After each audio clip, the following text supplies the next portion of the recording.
오늘 말씀은 잠언 5장 1절로 23절입니다. 요절은 1절입니다. 내 아들아 내 지혜에 주의하며 내 명철에 내 귀를 기울여서. 말씀의 제목은 지혜의 길, 유혹의 길입니다. 우리가 살아가는 삶은 끊임없는 선택의 연속입니다. 오늘 말씀은 그 많은 선택 중에서도 대표적인 두 길을 보여줍니다. 바로 지혜의 길과 유혹의 길입니다. 이 두 길의 특징은 무엇이며 우리는 무엇을 해야 합니까? 첫째, 지혜에 주의하라. 1절을 다시 한번 봅시다. 내 아들아, 내 지혜에 주의하며 내 명철에 내 귀를 기울여서. 오늘 말씀도 아버지가 아들에게 주는 교훈 형식으로 시작합니다. 여기서 내 지혜는 단순한 인생 경험담이나 일반적인 조언이 아닙니다. 하나님의 말씀에 뿌리 내린 삶의 원리입니다. 그리고 주의한다라는 말은 경청한다라는 뜻입니다. 아버지는 아들이 자기 지혜에 경청하기를 원합니다. 그리고 아버지는 아들이 아버지의 명철에 귀를 기울이기를 바랍니다. 왜 그렇게 해야 합니까? 2절은 그 이유를 말합니다. 근신을 지키며 내 입술로 지식을 지키도록 하라. 근신은 단순한 조심하는 태도를 말하지 않습니다. 악과 선을 분별하고 미리 대비하는 실천적 분별을 뜻합니다. 지식은 단순한 정보가 아니라 삶을 붙들어주는 경건한 통찰입니다. 입술은 말, 고백, 그리고 신앙의 표현을 가리킵니다. 그러니까 귀가 지혜의 말씀을 받아들이면 마음에는 분별이 세워지고 입술에서는 지식을 말합니다. 지혜는 단지 머릿속에 머무는 것이 아니라 결국 우리의 언어와 삶으로 드러납니다. 이 말씀은 우리가 무엇을 듣느냐가 곧 우리의 마음을 세우고 무슨 말을 하느냐를 결정한다는 사실을 가르칩니다. 그래서 우리는 귀와 마음과 입술을 함께 지켜야 합니다. 세상에는 많은 달콤한 목소리가 있죠. 하지만 하나님의 말씀에 귀를 기울이지 않으면 그 속삭임에 휘둘려 혼란 속으로 빠질 수 있습니다. 요즘 학생들은 공부할 때 이어폰을 끼고 잡음을 차단합니다. 이처럼 영적으로도 우리는 말씀의 이어폰을 꽂아야 세상의 잡음을 막을 수 있습니다. 말씀을 들을 때에만 참된 분별이 생깁니다. 그리고 그 분별은 우리의 입술에서 사람을 살리는 지혜의 말로 나타납니다. 예를 들어서 한 청년이 시험에 떨어져서 낙심한다고 합시다. 어떤 사람이 이렇게 말할 수 있습니다. 너는 참 안 되는구나. 그 말 한마디는 마음을 꺾어버리고 큰 절망으로 몰아넣을 수 있습니다. 그러나 다른 이는 이렇게 말하죠. 이 실패가 끝이 아니라 시작이다. 하나님께서 널 준비시키시고 계신다. 이 말은 청년에게 다시 일어설 힘과 용기를 줍니다. 바로 이것이 입술로 지식을 지키는 것입니다. 귀가 말씀을 들으면 마음의 분별력이 세워지고 그 분별이 입술을 통해 지혜로운 말로 드러납니다. 그리고 그 말은 사람을 세우고 공동체를 살립니다. 지혜에 주의하려면 무엇을 멀리해야 합니까? 둘째, 음녀를 멀리하라. 3절을 봅시다. 대저 음녀의 입술은 꿀을 떨어뜨리며 그의 입은 기름보다 미끄러우나 세상에는 지혜의 말만 있는 것이 아닙니다. 언제나 하나님의 말씀을 대신하려는 달콤한 목소리들이 있습니다. 잠언은 그것을 음녀의 입술이라고 부릅니다. 그것은 처음에는 꿀처럼 달콤하고 기름처럼 부드럽습니다. 그것은 매력적인 말로 시작한다는 것이죠. 아들이 입술로 지식을 지켜야 하는 이유는 바로 이 달콤한 말의 유혹을 이기기 위함입니다. 그러면 꿀 같은 음료 입술의 끝은 어떠합니까? 4절을 봅시다. 나중은 쑥같이 쓰고 두 날가진 칼같이 날카로우며 꿀은 곧 쑥으로 변하고 기름은 칼로 변합니다.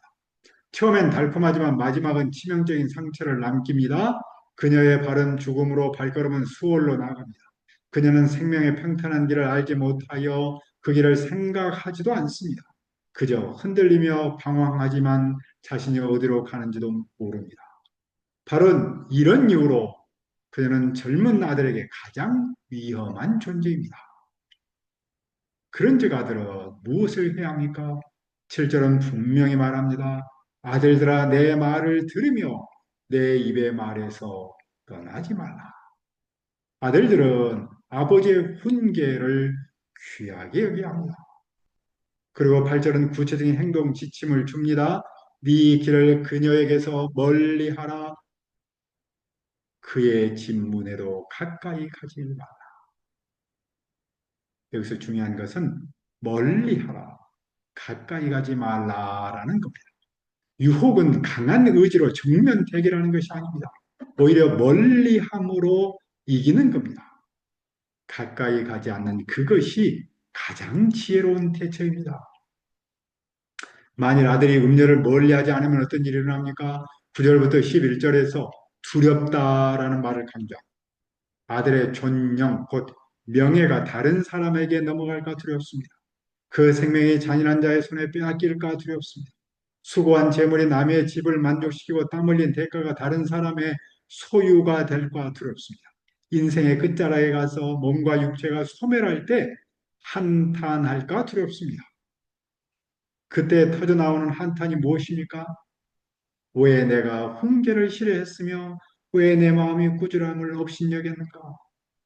나는 선생님의 목소리를 듣지 않았고 나를 가르치는 분에게 귀를 기울이지 않았다.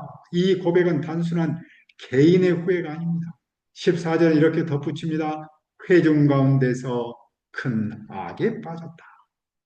즉 그가 지혜의 훈계를 무시한 결과는 개인의 파멸에 그치지 않고 공동체 전체에도 악의 영향을 끼칩니다. 여기서 보면 아버지는 아들에게 단순히 성적 유혹만 경계하지 않습니다. 오히려 세상에서 달콤하지만 치명적인 모든 유혹을 멀리하라는 겁니다.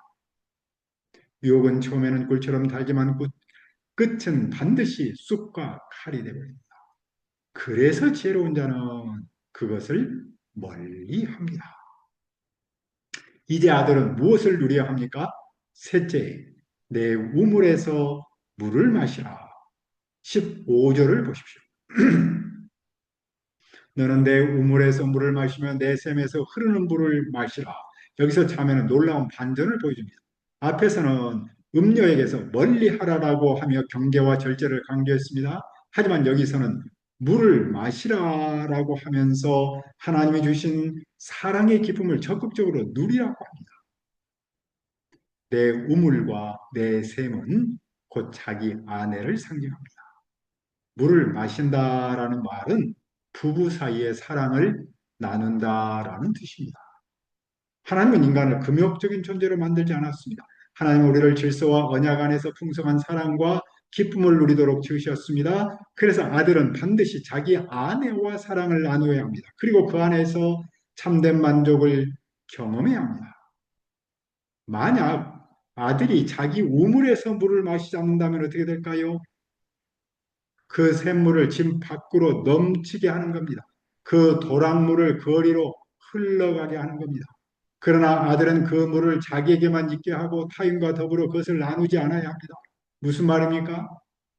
그 샘물이 그 집 밖으로 넘친다라는 말은 배우자와의 사랑이 깨지고 다른 사람과 부정한 관계에 빠진다라는 뜻입니다.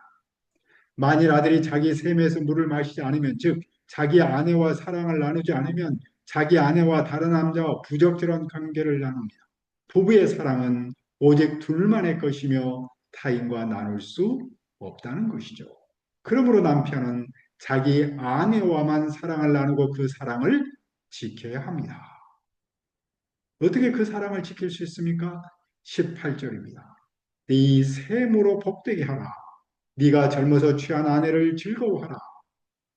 네 샘으로 복되게 하라라는 말은 자기 아내가 복받도록 하라라는 뜻입니다. 아내가 복을 받으면 남편도 복을 받습니다. 그 방법은 단순합니다. 바로 아내를 즐거워하는 겁니다. 음녀는 처음엔 꿀 같고 기름처럼 매끄럽지만 결국 쑥처럼 쓰고 칼날처럼 날카로울 뿐입니다. 그러나 아내는 남편에게 참된 만족과 기쁨의 샘물입니다. 따라서 남편은 오직 아내한테서 즐거움을 찾아야 합니다.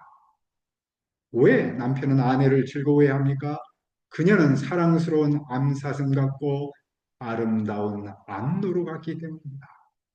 남편은 아내의 품 안에서 만족하고 아내의 사랑에 늘 취해야 합니다. 즉, 아내의 사랑을 평생 매혹적인 것으로 여기며 그 사랑에 깊이 빠져야 합니다. 이것이 하나님께서 의도하신 부부 사랑의 모습입니다. 그렇다면 아들이 반드시 피해야 할 것은 무엇입니까? 그것은 음녀를 연모하지 말아야 하고 이방 계집을 앉지 않아야 합니다. 왜냐하면 사람의 길은 여호와 앞에 있기 때문입니다. 사람의 모든 행위는 여호와의 눈앞에 드러나기 때문입니다. 하나님께서는 우리가 걷는 길을 깊이 살피십니다. 그러므로 숨겨진 죄나 은밀한 유혹도 하나님 앞에서는 결코 감출 수 없습니다. 악인은 어떻게 됩니까? 그는 자기의 악에 걸리며 그 죄의 줄에 묶여버립니다. 유혹은 사람을 자유롭게 하지 않습니다. 오히려 사람을 얽어매고 파멸로 이끌 뿐입니다. 세상은 자유라는 이름으로 우리를 부르지만 그 끝에는 결박과 파멸이 있습니다. 죄는 반드시 부메랑처럼 돌아옵니다. 악인이 이렇게 된 원인은 무엇입니까? 23절은 그 원인을 분명히 밝힙니다. 그는 훈계를 받지 아니함으로 말미암아 죽겠고 심히 미련함으로 말미암아 혼미하게 되느니라. 훈계를 거절했기에 죽음에 이릅니다. 그는 큰 어리석음으로 길을 잃습니다. 결국 지혜의 훈계를 경청하는 것만이 생명의 길을 지키는 일입니다. 오늘 말씀 우리 앞에 두 길을 보여주었습니다. 하나는 지혜의 길이고 다른 하나는 유혹의 길입니다. 우리가 지혜의 길을 걸으려면 첫째로 지혜에 주의해야 합니다. 말씀에 귀 기울이고 마음의 분별을 세우며 입술로 지식을 지켜야 합니다. 둘째로 음료를 멀리해야 합니다. 유혹은 달콤하게 시작하지만 끝은 쑥처럼 쓰고 칼날처럼 날카롭습니다. 유혹은 정면 승부로 이기는 것이 아니라 멀리함으로 이길 수 있습니다. 마지막으로 우리 우물에서 물을 마셔 하나님께서 주신 언약의 사랑 안에서 만족하고 즐거워해야 합니다. 그리하여 세상의 달콤함을 이기고 지혜의 길을 걷도록 기도합니다. 은혜로우신 아버지 하나님, 우리에게 지혜의 길을 걷도록 인도하셔서 감사합니다. 우리가 지혜의 말씀에 경청하도록 도와주시고 또 세상의 달콤한 음료를 멀리하도록 도와주시고 오직 우리가 우리의 우물에서 물을 마시고 주님의 사랑의 은총 안에서 즐거워하도록 도와주옵소서. 그리하여 세상의 달콤함을 이기고 지혜의 길을 끝까지 걷도록 도와주시옵소서. 감사하고 예수님의 이름으로 기도합니다. 아멘.